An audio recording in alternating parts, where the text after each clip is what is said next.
The background story, let's continue. Arrival in America and becoming a delegate. Now let's see.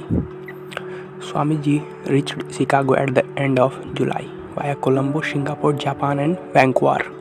Arriving there, he was shocked to learn from the Information Bureau that the Parliament of Religions would not commence until September and that no delegate would be admitted without proper credentials from a bona fide organization. Moreover, the time of admittance and registration of delegates was already over. Swamiji did not have any credentials whatsoever.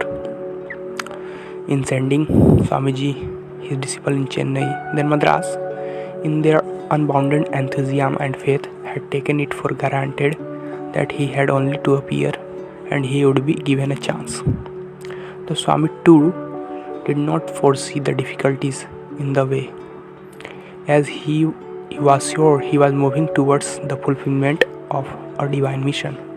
Swamiji also found that living in Chicago was very costly, as he did not have enough money.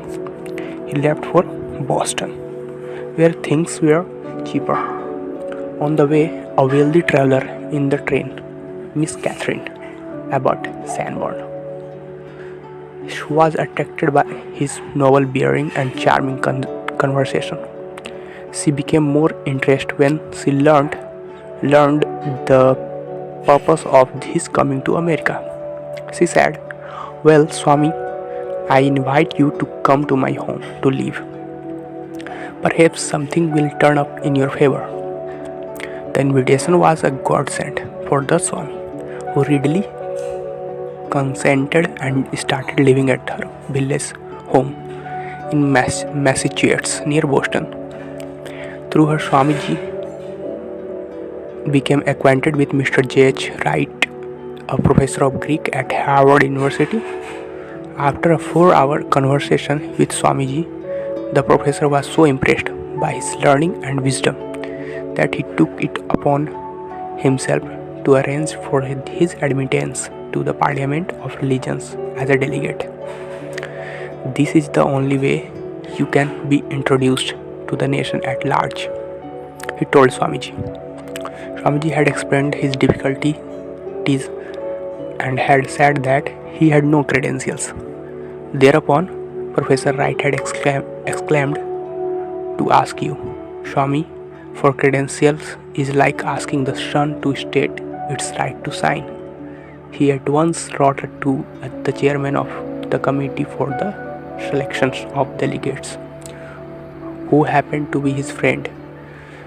"Here a man who is more learned than all our professors put together." He also gave Swamiji letters of introduction to the committee that looked after the Oriental delegates and bought him a ticket to Chicago.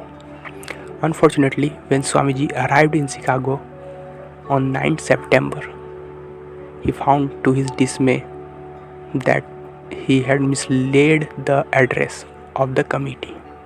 He made inquiries of passers-by, but it being the northeast side of the city where mostly Germans lived, they could not understand him.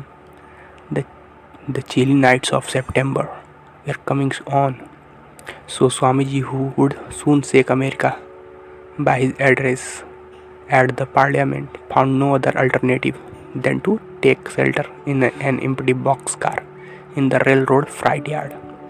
He soon freed himself from all anxieties and slept there, trusting in the guidance of the Lord.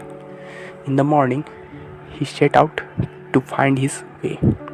He soon came to one of the rich quarters of the city, extremely tired and hungry. He sought help from house to house as a sannyasi in India would, seeing his soiled clothes and worn out appearance. The servants in the houses treated him rudely, sometimes slamming the door in his face. After a while, exhausted and resigning himself to the will of the Lord, he sat down on the roadside. Just then, the door of the fashionable residence opposite him opened, and a lady of regal appeared. Appearance came out and spoke to him in a soft voice. Sir, are you a delegate to the Parliament of Religions?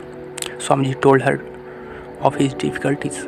She at once invited him into her house and attended to his immediate needs.